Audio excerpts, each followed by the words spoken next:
Welcome to WCAT TV radio. I'm Kiki Latimer, and I'm your host for the Catholic Bookworm.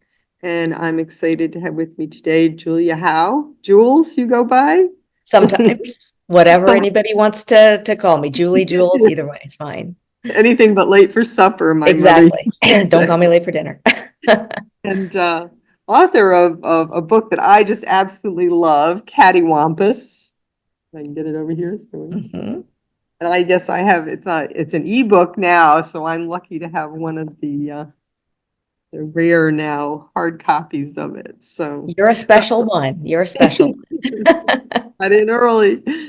So, oh gosh. So let me just start us off with a quick prayer, and then we'll get rolling here, Jules.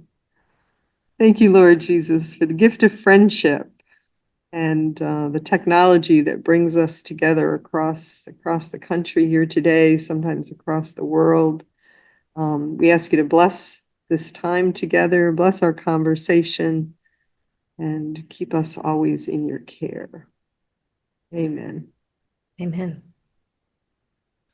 So, we met, 7-8 years ago in California. Yes, indeed. And Jules is one of the best friends of my sister-in-law, Donna. So that's how our paths cross. And at some point after you had written Catty Wompus, I got a copy of it. Was it when I was out there? It might have been. It might have been when you were visiting. And Donna was this catalyst of our friendship, and that's definitely been a blessing. So I appreciate that.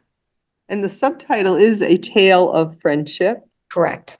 And I loved it. And I had put it, and maybe we should start by telling people what the title Catty Wompus means. A lot of people, I should go ahead with that, and then we'll talk about you a little bit. It's an interesting word. I've always liked the word. It's kind of used in the Midwest and in the South, and it just sort of means out of whack.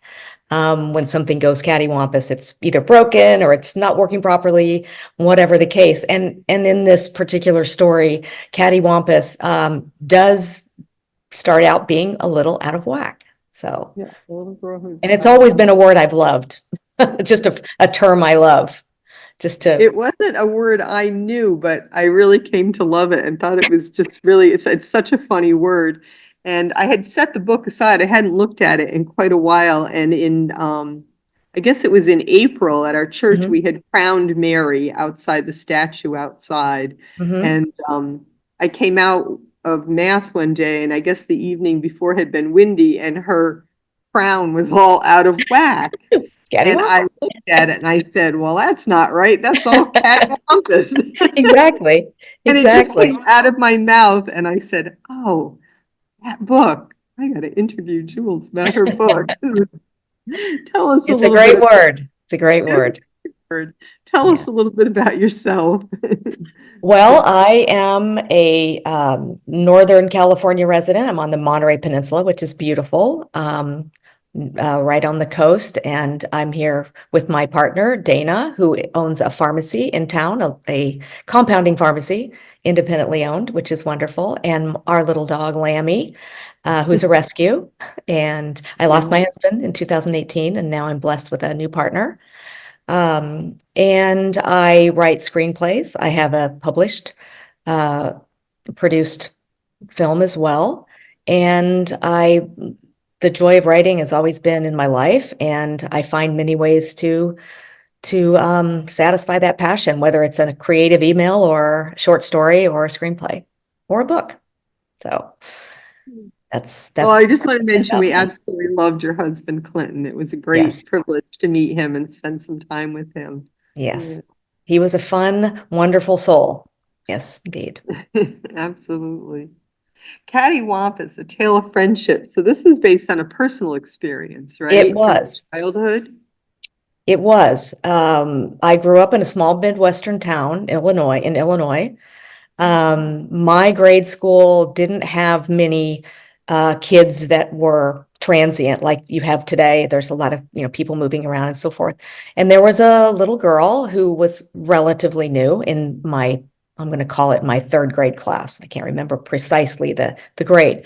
And she was I think, a little desperate for connections and friends. And her method of getting you to pay attention to her was to promise you many things if you came to her home and played with her. And I remember thinking, wow, I'd really love to have that easy bake oven, because I don't have an easy bake oven. And that was a little greedy on my part, but I did go visit her to play. And it turned out she didn't have these things. And it was, my first lesson in, as a child, I don't want to call it, deception, but I think it was somewhat of a manipulation that she didn't even realize was not correct. That friendship, what it means to be a friend, you don't have to do that. And for me, it was just a lesson in, why would you do that? I don't understand. I would come to play with you anyway.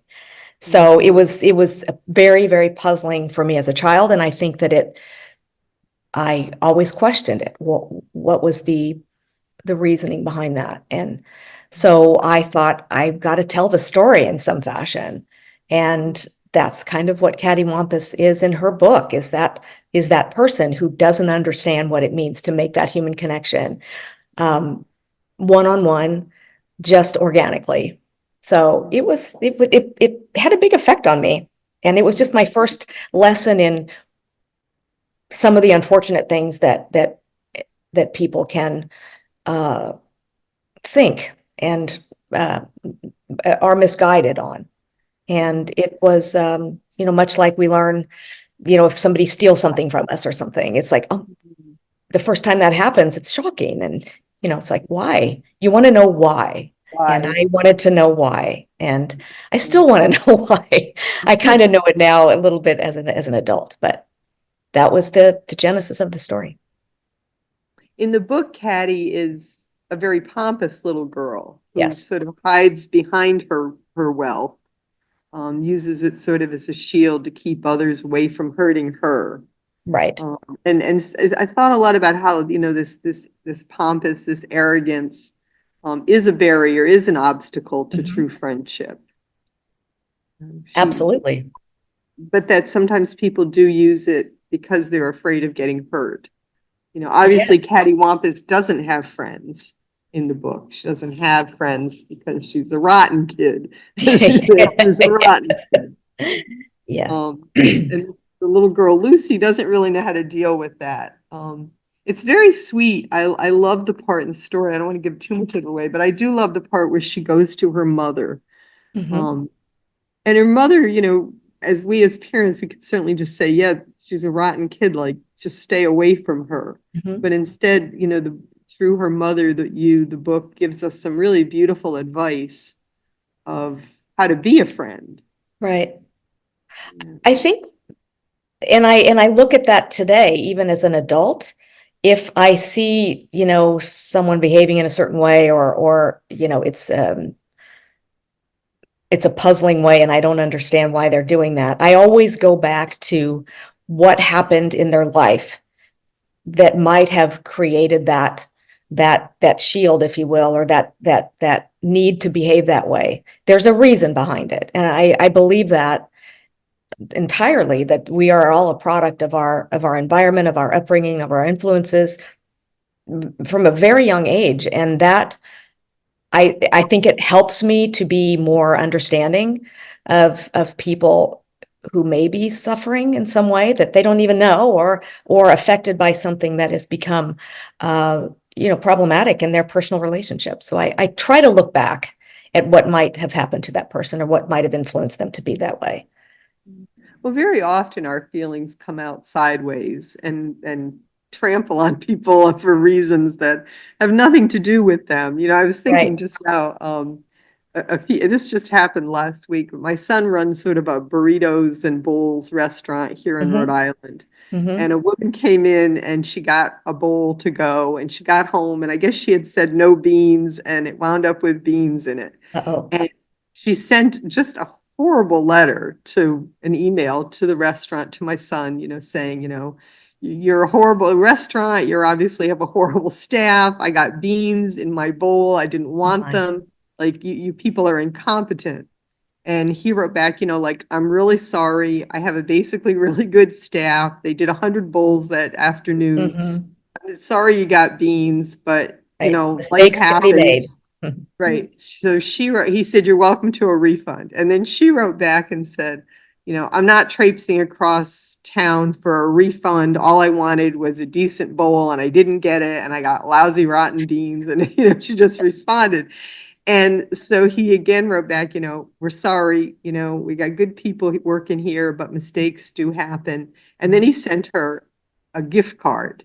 Mhm. He was email or Wow. whatever card. To which she responded, oh my God, I'm such a jerk. I'm so sorry. I really was having a bad day and I just didn't, and the only thing I Right. had to look forward to that day was my bowl from your restaurant. I'm sorry, I'm such a, and she called herself a couple of Wow. names that I won't say here, and totally degraded herself and apologized, just tripped over herself to apologize. And she said, she said, I'm just really a jerk and I'm an idiot and I'm so sorry. And you have a wonderful restaurant. And Oh, but isn't that interesting that she yeah, then went, oh, she had a little self-reflection. right. But he That's, gave her the space to have that instead of yeah, just writing her off. And it's like the Catty Wampus's mom does. She doesn't say, just write her off. The woman's a right. jerk. She She says, says, figure it out. something's There's a wrong. reason. Figure it Yeah, out. There's a reason. right, So my son did that. He just said, life happens to all of us. Have a good day. Here's a gift certificate, and it right. just all turned around. Yeah, So, it was that thought of, so many times stuff is happening in people's lives. And if we just give it a little chance and don't write them off. And right. Catty Wampus, A Tale of Friendship, really is about not writing somebody off, of Yes. saying, let me see if I can work with this person. It doesn't mean that you always can or that you're the one, but that sometimes you are the one to Yeah, and sort it of, just takes a little bit of effort. And I think especially now, so much has changed in the world. And I think those little snippets of kindness are really necessary. I think it's very relevant and it will continue to be. yeah, they are relevant. It is, and it's a tough world right now, It especially like is. social media can be really harsh. Yeah. I posted something recently on social media. It was really a questioning of a situation, and somebody wrote back and said, "You're a hate monger." I was like, "Are you serious?" You know, that was Yeah. their response, and I was like, "Wow!" I said, "I just questioned this." I'm like, "I'm a hate It's monger." Okay, interesting. I think it's unfortunate that I think that social media, I'm not a fan. I'll just yeah, put that right on out there. Um, because of those things, I think it does, give people too much leeway to be cruel because you're not looking at the person. You're removed. It's faceless. And it's definitely murky waters in many ways, yeah, and it it's is. You have to you really, gotta be brave. I mean, if you're really wanting to be brave and put something out and put your opinion out there, these days it can be shredded. It's yeah, you have to. sad. I've learned. I've had things I've taken down just because it's like people on my aren't gentle with one another. They are not. Yeah, I had two friends, both delightful gentlemen, who started to just like attack each other on one of my posts once, a couple of years back. And I private messaged both of them and said, you guys are like both gentlemen and you're like becoming monsters on my post. Like, what's yeah, going on? And they both apologized to each other and to me. And then they brought the discussion down to a civil discussion, which was yeah. really sweet to see. I said I'll give you guys another chance because otherwise I delete stuff like that. Right. But they both sort of came to their senses, and like I said, they were both like perfectly nice gentlemen that in a room would never have treated each other like that. Right. And I So think that again, that's where you given this non-personal space, it just creates these things that should not, would not normally happen in as a face-to-face conversation. It's right. It's unfortunate. I mean, it's sad, actually. It makes me It's sad. And But sometimes I do find private messaging people, like sometimes I'll take a discussion that I feel is getting heated and I'll bring it to a private message and say, hey, it's me, let's just yeah, talk on, it's me, civilly. your friend. And people do. Yeah. Yeah. You were able to bring Catty Wampus and turn it into a TV show, right? At least it started at the beginnings of one. Yes. Yes. So what happened was after the Catty Wampus book, there was a sequel called Catty Wampus and the New Kid, which is Ooh, I also read that. yeah, and it basically is where once she has learned what friendship is and the joy that that's bringing her, she wants to pay it forward, and so she helps a young boy who's new in school, and. So I have a good friend who had a children's project, a musical project, and he and I just sort of he along with some of the other musicians in that group, we sort of put our heads together and thought, well, maybe we could combine these two things. Let's bring some music into it. Let's bring the messaging that is with Catty Wampus and the New Kid, then make it into a musical television show pilot. Now we did that totally on speculation, which is to say, we shopped it to many, networks and things like that. And it was, first of all, it was a lot of fun to bring Catty Wampus and those kids to life because, It was we had, really cute. I got to see it. yeah, it was super fun. And we had a wonderful time, and the musicians were great. It's all original music, and there's cute characters, and the messaging is not only friendship, but how can we, you know, not only be friends with one another, but be friends with our surroundings, and let's be mindful of what we are consuming and recycle and clean up after ourselves and things of that nature, which are also good messages. So it was very cathartic. It's still in circulation in terms of trying to get someone interested, even if it's just available? Is that available on YouTube to be seen? It's not yet. It might be soon, simply to get some attention, because we did also pitch it as an potential animated show with the musical elements. This is just kind of part of the entertainment world. It's, lots of no's. Lots of I know. no's. No, no, no. Sorry. Yeah. Yeah. So, Publishing a children's book, it's oh boy. always interesting. Yeah. Exactly. Publishing anything, but fortunately these days there are opportunities, which is the beauty of technology today and the ability to get something out in the open yourself. So I definitely took advantage of that. So this all led you to other screenwriting, correct? It did. I've always been a story writer. Many, many years ago, and in school, story writing was one of my favorite things to do. I have a very vivid imagination. And I always wanted to write this book and tell this story, which, came in 2006 or 7. At the same time, I was exploring other mediums of writing. Our good friend Donna, my good friend, one of my best friends, and your sister-in-law Donna, had taken a screenwriting class at UCLA, and she raved about it. She said, it's so fun, you should try it. I thought, oh, okay, I'll try it. That's something I haven't done. And I did, and I got hooked on that medium, which is, telling a big story in a very confined space. And I did that, and I joined a wonderful writing group. And one of my screenplays won an award at the Austin Film Festival, 2010. And then that just sort of propelled me into that world, albeit peripherally. But it did it led my writing into definitely a different space. It's a great opportunity. I've had some wonderful interviews with some of the professors and people at John Paul II University in Los Angeles, right? I think they are. Mhm. And that whole world is just so exciting and delightful to me. I'd be taking courses, like if I was down the street, I'd be taking courses for sure. Yeah, it's there's a lot of online opportunities. UCLA has a great writers extension program.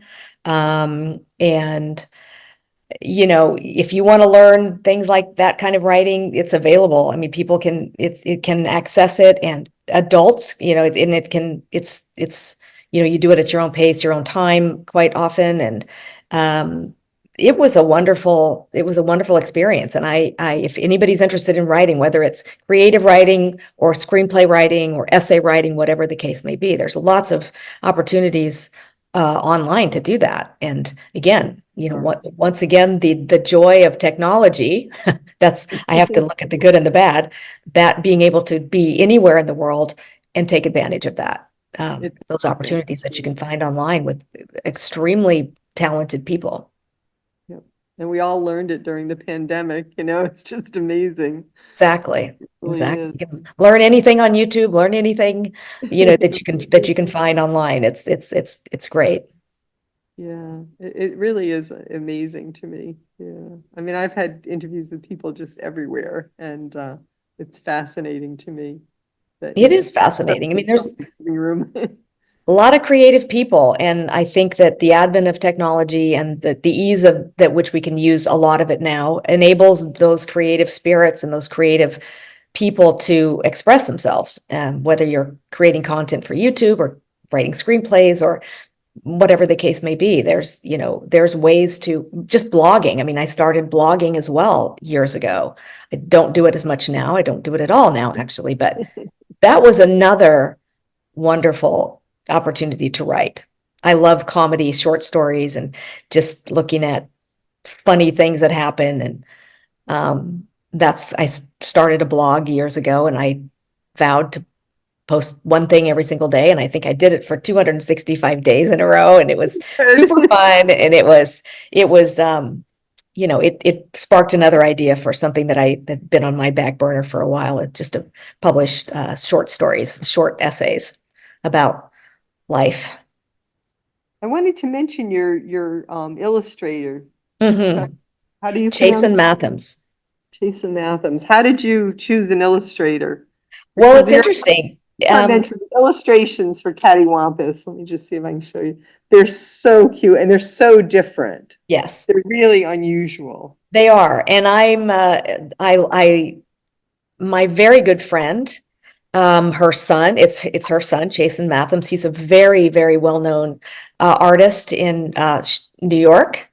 Back in the day when I was doing Catty Wompus, he was, getting his career going, and I loved his esoteric drawings and paintings and the intricacy. Yeah, I just like I know. She looks crazy, and I just loved it. And I worked with him on every page, and um, he just did a fabulous job. And he illustrated the second book as well, and illustrated. Yeah, They're just really funky, fun illustrations. it's funky. I love it. And Jason has gone on to be an amazing sought after studio artist. And so I feel very privileged to have had that opportunity to work with him. And my other friend who wrote a children's book called Quickly, the Magic Spatula, he did her illustrations as well. So it's kind of a local connection. And what is the name of that one? Quickly, the Magic Spatula. And that is based, again, a childhood memory and story that she really needed to tell. And so she and I always, connected over that, and still do. So we use the same illustrator, and being a friend of the mom was really great, because she was happy to have that. And, we'd all get together and, talk about ideas. And it was this wonderfully collaborative in my community. I didn't have to go outside. I didn't have to search. And, I had this kind of at my fingertips, which was an incredible gift. And I cherish the hand-drawn first passes at each page. I still have in a studio, in an art book, which is great. So it's a lot of fun. brings out the beauty of friendship, how important friendship is in our lives. It's really sweet. You try to picture your life without friends, and it's like, what is there? What is there? Yeah, It's the basis really of everything. it is. It's the basis of marriage. It's the basis of, just everything. Our relationships with our children, have to eventually be friendships. Right. Colleagues, Exactly. everything works well when there's that basis of friendship. It really is a beautiful thing. And I think as we get older, I mean, I think we cherish it even more because we have gotten wiser and we know those people that we want in our lives, and we don't want to lose that. And I fear sometimes that we're losing some of that with the, with becoming disconnected and in-person relationships. Even young people, I think, are starting to go, maybe this is not necessarily the way to go. Right. I think, yeah, I think there is that. I mean, it's such an important thing that we want to make sure we keep those connections with people. But I think your book brings out, and we sort of, as we get older, we certainly know that friendship takes work, Yes. and it takes time. Mhm. You can't be friends with someone really unless you're giving them your time, Right. energy, and sort of being there for better or for worse, Exactly. sticking with somebody. It's the best Yeah, gift you can give someone. I mean, you can give someone an object that, here's a gift, but the best gift, in my opinion, is the gift of spending time with someone. It's just wonderful to, it's fulfilling. It's so fulfilling. I mean, I love to sit around and, debate or whatever, talk about this or discuss that, or, what do you think? And, I never want to lose that. That's one of my passions, is just, let's talk about stuff. Talk, right, talk. Yeah. right. Your So, book always reminds me, it was a different experience, but when I was I think it was sixth grade, I was in a new school for a short period of time. mhm, And I was pretty shy as a kid. And so I didn't easily make friends, especially in new situations. And my family had moved quite a bit. So I was in new mhm. schools quite often. But I went into the sixth grade, and all of a sudden, all the cool kids liked me. For the first Oh, time ever, I was like in with the in group. And I sat right up near the front, and to my right, the last sort of row, was a girl named Paula. And mhm, Paula was, she was 12, she was 13, I was 12. Paula was already morbidly obese, mhm, and she was not part of the in crowd at all. mhm. And but I was like, week one, I was somehow in with the cool kids, and it was like the best experience of my life. And I was just like in my glory. Yeah. And but by day two or three, the cool kids made it really clear to me, don't be friends with Paula. Paula's fat, and Paula's ugly, and Paula smells, and don't be her friend. Don't even look at her, they told me. She'll Mhm. try to be your friend, they said. Don't even look at her. Okay. So here I was in my glory, but there was Paula, and Paula would look over at me and look me right in the eye and smile, the sweetest smile in the world. And I would like try not to smile back because she seemed like a really nice kid. She seemed like a really nice girl. So this went on for the whole week. And by the end of the week, Paula just continued to smile at me. She'd say hi and she'd smile. And I was like a nice kid too. So I would Yeah. smile back, and it was Right. terrible because I knew I was in this mess. You're in a precarious position I there. wanted to be a cool kid so badly. And I remember the weekend came, and I knew I had a decision to make by Monday morning. I could either stay with the cool kids or I could become friends with Paula. But the tension, they were seeing me cold, and it was, um, and it was funny. I wrote this story. It's actually going to probably be published this coming year. For many years, I always thought I made a decision on Monday morning, but Mhm. looking back now, I realize it was really what I call in ethics spontaneous freedom. Paula was such a beautiful person that there was really no decision to be made. And the cool kids really weren't advocating something good. And I Mhm. think we knew it. And Paula and I were friends for the next 40 years. Oh, nice. That's a great story. Remember the names of any of the cool kids, but Paula and I spent the next couple of years together, and she died, I think, at 52. Oh my. Her obesity, mostly. But we remained friends right up until, she died, and it was a beautiful friendship. She was a beautiful person. And your book reminded me of that, that these choices we make as kids, Right. that's because the cool kids had, the nice clothes, Oh, and they were yeah. the kids, And just Yeah, think about my goodness, think about the pressure of kids today. We yeah. didn't have that. We didn't have that growing up, right? I mean, we didn't have the social media. We had just our peer groups giving us pressure. Right, Um, Now it's, kids are bombarded from every direction, and right. you just hope that, and you just know that there's good kids there that do things like you did. You make that humanistic decision, which was the right one. Yeah, and Paula really contributed so much to my life, and that friendship was a beautiful friendship. It's Yeah, great. A great she was an story. amazing person. Yes, you Yeah. must get that story published. Get on that now, Kiki. But I look back now, and it was just really being drawn by the good. I used to think, oh, I chose the good, but I was really being drawn by the good, if that makes Mhm. sense. Mhm. It's like the hound of heaven. I was just being drawn by it, much more than anything else. Yeah, great story. Get it Yeah. on paper. Yeah, actually it is. It's coming up. So Good. yeah, it's part of a set of essays that's going to hopefully be published this coming year. Nice. What do you have planned? Do you have more children's books in the works? Or what do you? You know what? I would love to do something similar to what you are talking about, which is a series of essays. I have many. I just have not compiled them.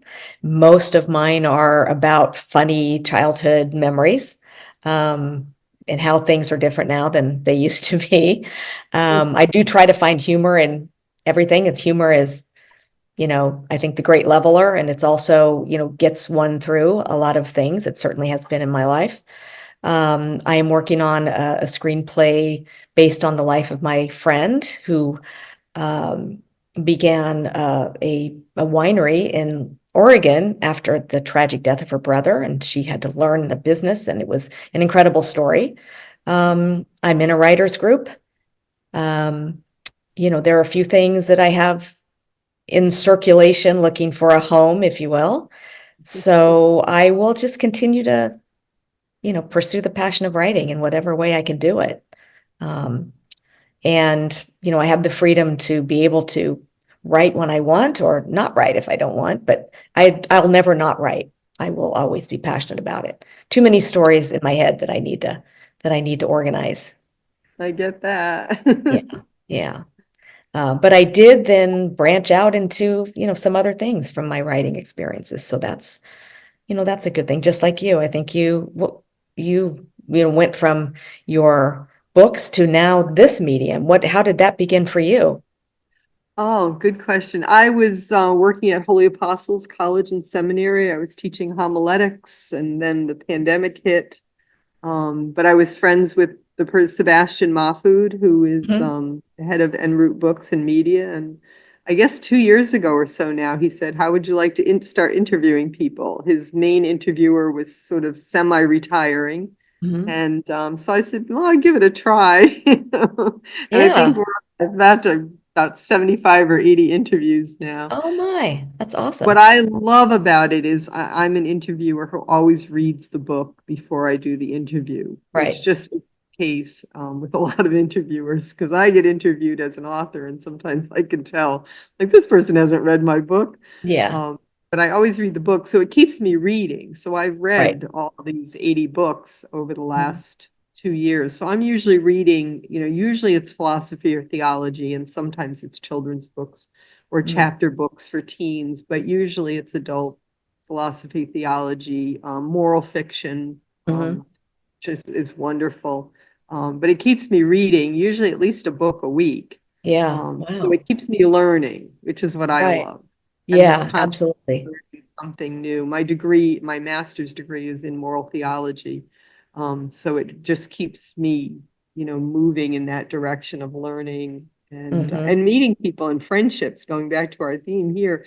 Mm-hmm. I've met so many people that I've stayed, and the technology, again, we know the downside, but the Exactly. upside is I'm in touch with so many people that I've interviewed, that I've stayed friends with, that I tap into, to help out. I've been able to help a number of people get published, because I've seen their stuff and it's like, this is good, and I pass it on to Sebastian. Mm-hmm. Um, and so that part of it's just been wonderful. Yeah, yeah.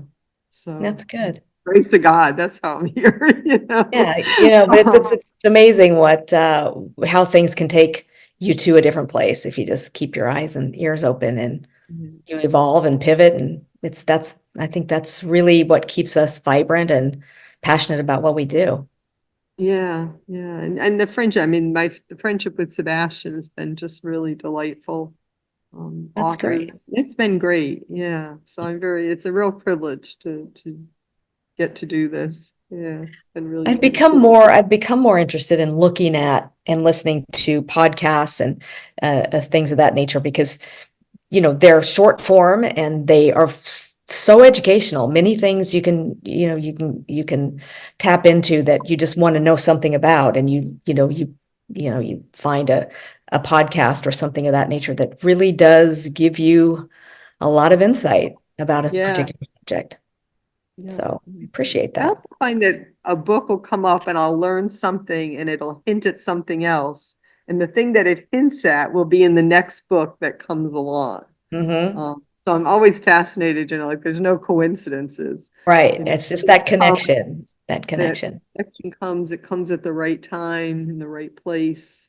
It's, oh, I was interested in that and I needed to know more about that. And then the next book that someone sends me is about that. So Right. that fascinates me. Yeah. My friend refers to that kind of non-coincidental nudge as a God wink. A God wink. So Yeah. pay attention to those Yeah, God God winks. wink. Don't Well, just say, "Oh, that's coincidence." Go, "Why was that? Why did that come my way?" why did that come my way? Yeah, Exactly. that's Exactly. right. Very sweet. Um, is there anything else? Well, how can people get Catty Wampus? Because Well, it's it not in is. cover anymore, right? That's correct. It is, as a self-published writer, it's a little bit daunting to do that. And I think it's the print on demand was, I think, a little too cost prohibitive to some of the buyers. So I went completely Kindle ebook on Amazon. So you can get both Catty Wampus, A Tale of Friendship, and Catty Wampus and the New Kid on Amazon. Um, and so that's just seems to be the best way to for me. I'm again self-published, which was a fun process. And that's where you can get the book. And the television pilot not yet available anywhere to view, but we're working on making that more public, maybe putting it on YouTube or something like that people can consume it. Because it's super cute. I mean, you've seen it. It is super cute. I loved it. Yeah. Yeah, it's in a beautiful place. We filmed it in Santa Cruz, California, and our costume designer was fantastic. And we have, animal characters and human characters and a lot And of one is from American Idol, right? yeah, Musician. that's true. That's true. That was James Durbin, and he Yes, James was, Durden. yeah, great. I mean, amazing singer. The musicians are very good, and they're real musicians and real singers.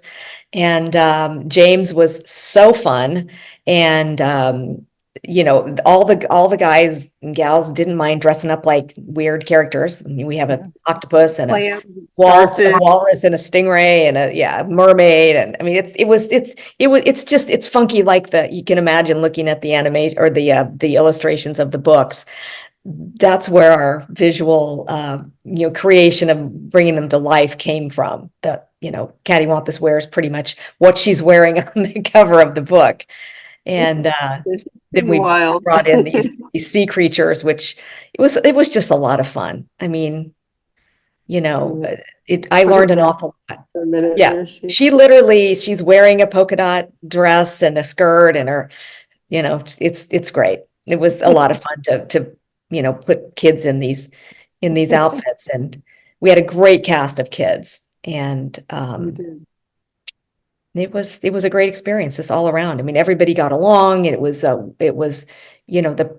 my introduction to physical production, which was hands-on. It was very hard, but it was a great learning experience. And so that's what, got me interested in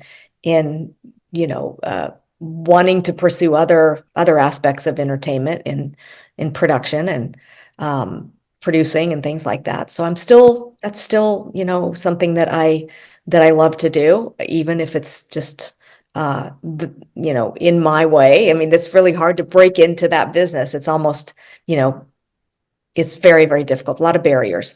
But if you're able to do some things, on your own, or, team up with other people, there's a lot of opportunities. So that's how I, went into the film that my co-producers and I wrote and produced, called Cupid's Proxy, which is also available. It's a film on, I believe you can get it on Amazon, and um, it was a fun production and a great story, and it's very simple, and once again, a training ground, if you will, for how this all works. And it gives you a lot of insight in what it takes to make a movie.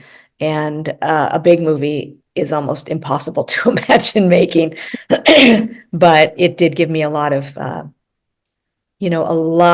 education. Cupid's Proxy, Cupid's Proxy. Yeah. and it's available on Amazon. Yes. Yes. Wonderful. Amazon. Yeah. And you can, if you just Google Cupid's Proxy film, it'll tell you where it's available now, because that does change occasionally and gets, the distribution of the film can go on one platform and then added to another, Right. and then dropped on this one and added to that one. And so Yeah, they shuffle them around. shuffle them They keep on around. top. But exactly. And then that led to co-producing a documentary with 9 or 10 other folks who got involved with a documentary called Miracle on 42nd Street, which is about subsidized housing in Hell's Kitchen in New York, in the theater district. Extremely informative and relevant documentary about, how to create a viable, sustainable public housing, subsidized public housing for a group of people that actually revitalized the area of Hell's Kitchen in New York. It's fascinating. Definitely, I'll look for that as well. And the name of that is for Miracle on 42nd Street, not on 34th Street. 35. I was like, what was the other one? Yeah, that was the Santa Claus movie. Santa But Claus. this one is called Miracle on 42nd Street, and that is also available on Amazon. I will look for it. Thank Yeah. you. So Is there anything else you wanted to mention that we missed about Catty Wompus or I don't think friendship? so. I don't think so, but just do what Catty did. Make a friend and then pass it on. I think that's And that you relevant make a matter. friend by being a friend. By being a friend. Exactly right. Exactly right. It's a beautiful book. It's a beautiful story. Thank you. Thank you. Thank you. So much for being here today. Thank you for How having about me. I'm just going to end us with a short prayer. Okay, Kiki. Thank you. Thank you.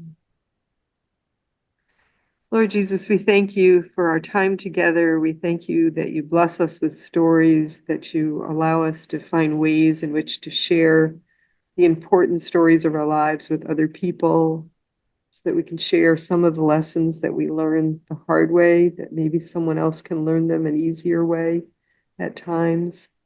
We thank you for the value of story and storytelling in all its forms. We ask you to continue to bless us and those listening with us here today. Thank you. Amen. Amen. Wonderful. Thank you, Kiki. It was really fun, and it was great seeing you. And I want to see you here in Yeah, California. I'll get out to California one of these days. Please. Yeah, we've got to Please. come out and see Donna's place. And Absolutely. Absolutely. Yeah. Well, we'll look forward to that. Great joy. And just know we think of both you and Clinton always with love.